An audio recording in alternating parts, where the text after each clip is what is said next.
Hello, my friends. Today, the Russians continue to make serious advances on Ukrainian territory, and their pace shows no signs of slowing down. Let's jump into the frontline situation where Russian forces are advancing steadily. In the Pokrovsk direction, they are relentlessly shelling Mirnograd and conducting assaults on Myrolюбівка, Промінь, Lysivka, and Suchy Yar. After Ukrainian forces pushed them back around the railway area, the Russians are attempting to reclaim lost ground and move forward.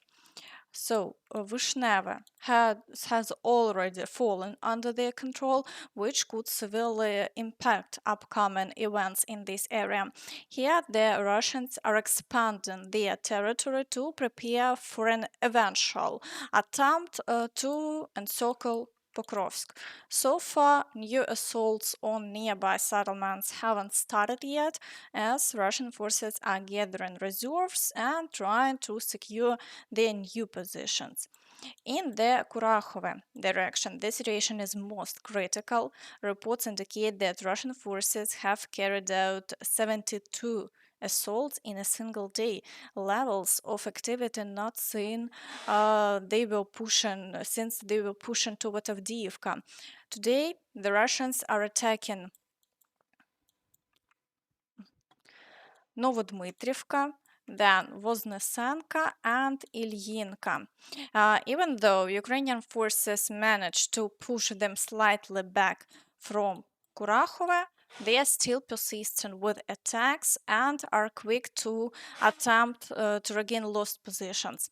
To the south, battles are ongoing around Yelizavetivka, Antonivka, and Trudove, with continued assaults on Maximivka. They've seen considerable success here over the past few days. They've captured several settlements and positions in the fields where Ukrainian forces were entrenched. The situation is dire here as they push closer to the highway leading to Kurakhove. Initially, they aim to establish fire control over the highway, and then, of course, they likely try to cut off it entirely. Meanwhile, in the Zaporizhzhia direction, Russian forces have begun advancing heavily in the areas around Robotine, Novoandriivka, and are pushing through the fields near Novoprokopovka. No major breakthroughs have occurred over the past day, but reports suggest that this is just a preliminary stage before larger offensives. In the Zaporizhzhia sector, Russian forces are making intense preparation for upcoming heavy combat. A large portion of their reserves has been shifted from the Polohovsky district closer to Kamyansk and Orikhev. They are also regrouping in the Hulai-Pole direction, suggesting another potential hotspot.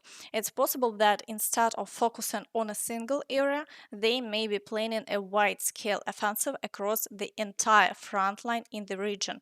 This situation underscores the critical importance of Velika Novosilka. It's evident that Russian forces are ramping up their activity once again, showing no sign of depleting reserves, and their offensive momentum appears to be increasing. Unfortunately, it looks like the Zaporizhzhia sector could become another focal point of conflict soon, but we're still monitoring.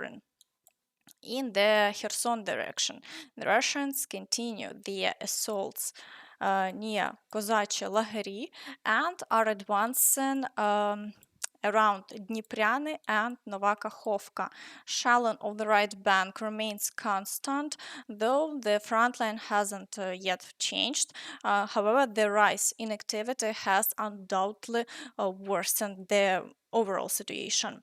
Now let's move on to the Toretsk. direction. Here, the Russians continue their attempts to advance into Toretsk. However, it's clear that their offensive has stalled in this area.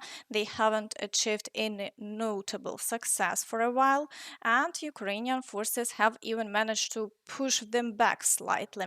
Although Russian forces are still attempting to assault Sukha Balka, Ukrainian forces are holding their ground here, and the front line remains unchanged. In the Chasiv Yar direction, Russian forces are advancing toward Pretechene and conducting shelling, but they have made no new gains over the past 24 hours. The front line in this area has held steady with no significant changes. In the Siversk direction, Russian forces are continuing efforts to expand their controlled territory within the Serebryanka forest. They are essentially trying to regain ground lost during the Ukrainian counteroffensive. Battles are also taking place near Vyemka and Ivanodaryevka, though for now there have been no changes in the situation. In the Kreminna direction, Russian forces are launching assaults on Terny, Yampolivka, and Zarychne, with shelling and high level of activity continuing. However, Ukrainian forces have yet to retreat across the river, and reports of Yampolivka's capture remains unconfirmed as of the creation of this video. In the Borova direction, Russian forces are assaulting Zaporizhzhia, Lozova, and Zeleny High, but they haven't achieved any new advances. Ukrainian forces are holding strong, repelling all attacks. Further south, fighting continues for control of Kharkivka, although activity here has decreased and the front line remains unchanged.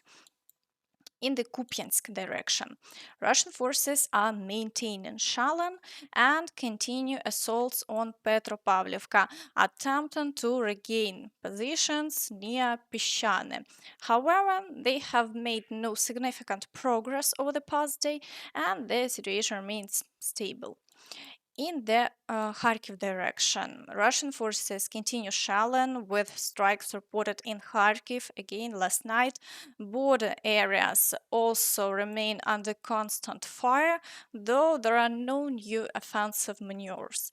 In Vovchansk, battles continue, but the Russians haven't gained any ground and their front line remains stable.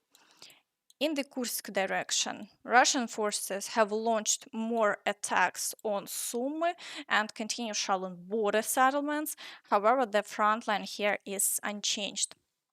New details have emerged about Russia and North Korea's cooperation.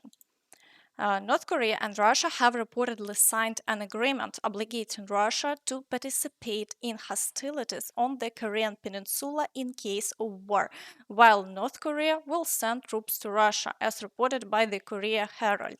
Additionally, North Korea will receive 600-700 tons of rice annually and has demanded salaries of $2,000 monthly for its soldiers fighting in Ukraine, along with access to space technologies.